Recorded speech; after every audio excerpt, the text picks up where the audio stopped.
Az olsun meni ko'nglim. Rahmet. Gül degan ko'ngil. Ma'qul. Gül chiroyliqmikan? Ha. Silinbosh guldek chiroyli keldi.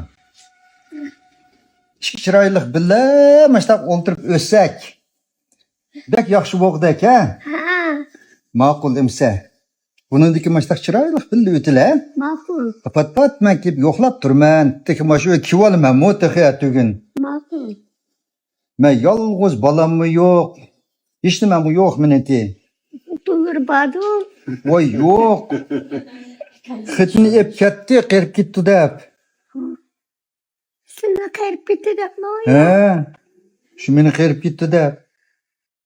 Ama seni qirdimay ertayjimsa. Ma'qul, rahmat.